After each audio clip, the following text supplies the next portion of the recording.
اے ایمان والو جب تم سرگوشی کر لو پیغمبر کے ساتھ پس آگے دو اپنی سرگوشیوں کے کچھ تعاون، ذالک خیر لکم واطہر، یہ بہتر ہے تمہارے لیے اور پاکی کا باعث ہے۔ فَإِن لَّمْ تَجِدُوا، پس اگر تم نہ پاؤ کچھ بھی نہیں ہے، فَإِنَّ اللَّهَ غَفُورٌ رَحِيمٌ، طالب علم غریب مسکین ہے، ان کے پاس کیا ہے؟ طالب علم عاجزوں کے پاس کچھ نہیں ہوگا، خدا ان کو سلامت رکھے۔ طالب علموں سے اس قسم کا کوئی گلہ نہیں ہے، یہ تو ایک آداب بتا دیے کہ حضرت شیخ کی خدمت میں جانے کا اور ایک عام آدمی کے پاس جانے کا فرق کرنا چاہیے۔ سبحان اللہ۔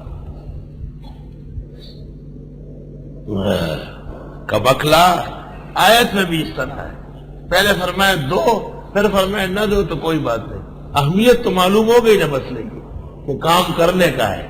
فَإِن لَّمْ تَجِدُوا فَإِنَّ اللَّهَ غَفُورٌ رَحِيمٌ۔ سبحان اللہ۔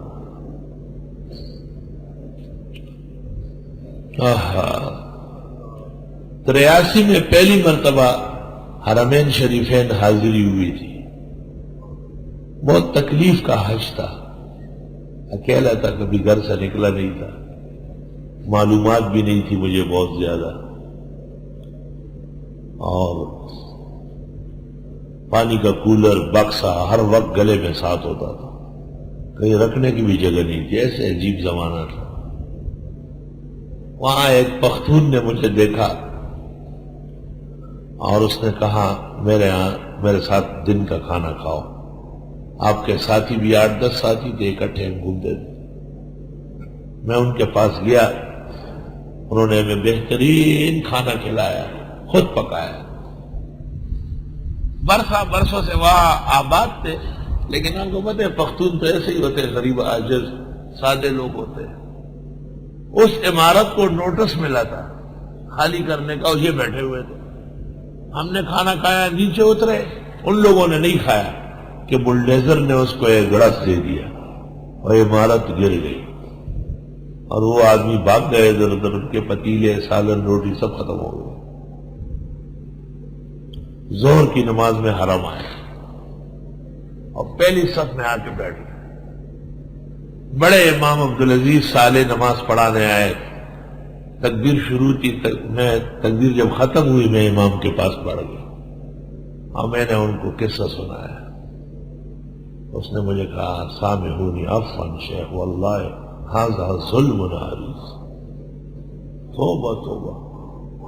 اور جماعت پوری دنیا کھڑی ہے، حج کا موسم ہے، تکبیر ہو چکی ہے زور کی، اور شیخ نے موبائل نکالا، پولیس افسر کو کہا انجینئر کو پکڑو، یہ نقشہ کس نے بنایا یہاں کا، اور تمام لوگ جن کی نگرانی میں عمارت گری ہے ان کو گرفتار کرو، زہر کے بعد میں عدالت میں آ رہا ہوں، پیش کرو۔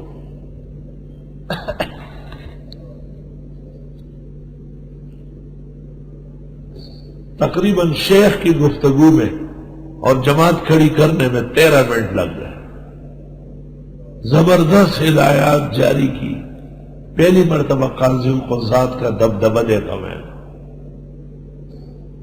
اس نے کہا، گورنر نے کہا کہ گورنر کو بھی میرا کہے کہ وہ بھی آ جائے عدالت، کیسے لوگ رہتے ہیں، کیوں گرائی گئی بات۔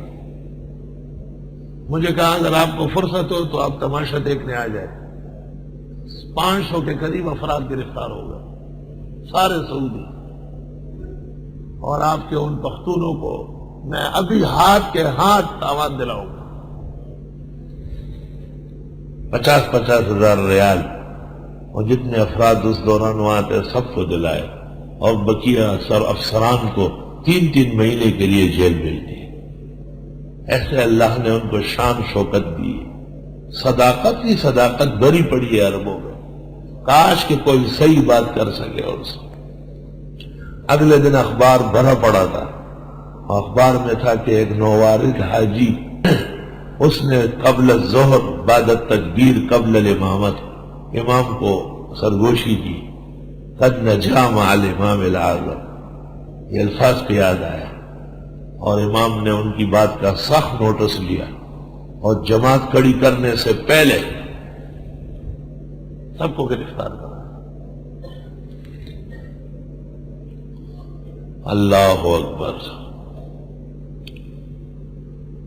ہمارے شیخ حضرت مولانا یوسف بنوری فرماتے تھے کہ حرم کے مصلے پر احناف کے مصلح اٹھنے کے بعد پہلا امام ہے جو ہر اعتبار سے علم و عمل سے آراستہ ہے، عبدالعزیز صالح۔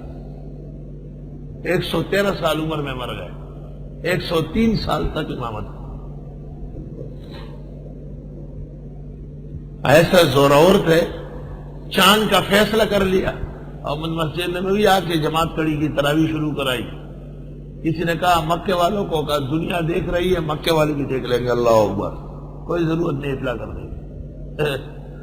سارا جہان دیکھ رہا ہے کہ مسجد نبوی میں تراویح شروع ہو گئی، مکے والے بھی دیکھ لیں گے، کعبے والے، اطلاع دینے کا میرے پاس ٹائم نہیں ہے، اور اللہ اکبر شروع کرا دیا۔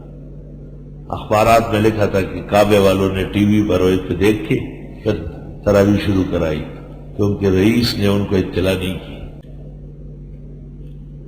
اشفقتم، ڈر گئے تم، ان تقدموا بین یدی نجواکم صدقات، کہ دو اپنے مشوروں سے پہلے صدقات، فإذ لم تفعلوا، پس اگر نہ کر سکو، وتاب اللہ علیکم، اللہ نے تمہاری توبہ قبول کی، فاقیموا الصلاۃ، صحیح طرح پڑھو نماز، وآتوا الزکاۃ، زکات دو، اطیعوا اللہ ورسولہ، کہا مانو اللہ اور رسول کا، واللہ خبیر بما تعملون،